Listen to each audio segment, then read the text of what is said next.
وفي ضربة خاطفة تنجلي المعركة ويهرب الخوارج مخلفين قتلاهم وذخائرهم من هول المفاجأة، ويبدأ جندنا البواسل معركة أخرى مع الطبيعة وكيفية العبور.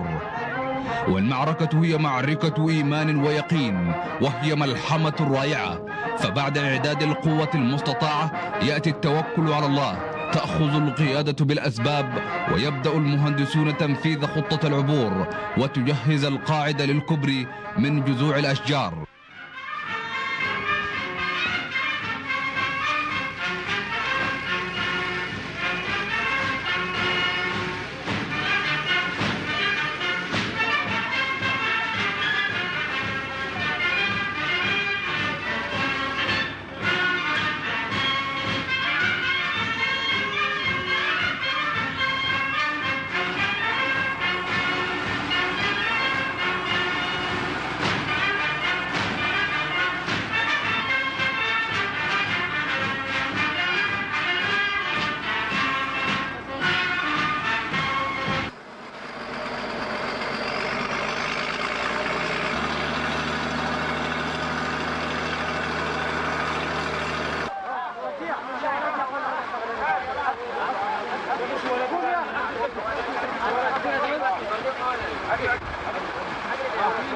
خفض التراب ده.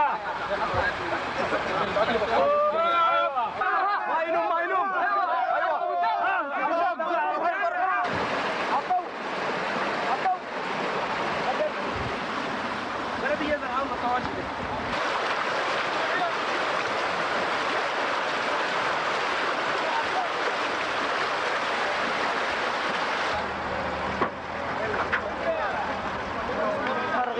وقطع على الودي كله. ايوه رغم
الله اكبر. صدق الله. اللهم يا اكبر.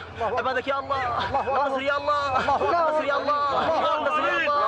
عبادك يا الله. ويعلو التكبير والتهليل، ويقف الجميع يبتهلون لله تعالى، يبكون ويتضرعون، كم هي حانية يد الله عندما تكون فوق الأيدي المتوضئة، وكم هي حارسة عين الله عندما تكلو أعينا باتت تحرس في سبيل الله. إنها حقا ملحمة رائعة عكست أروع صور البطولة والفداء.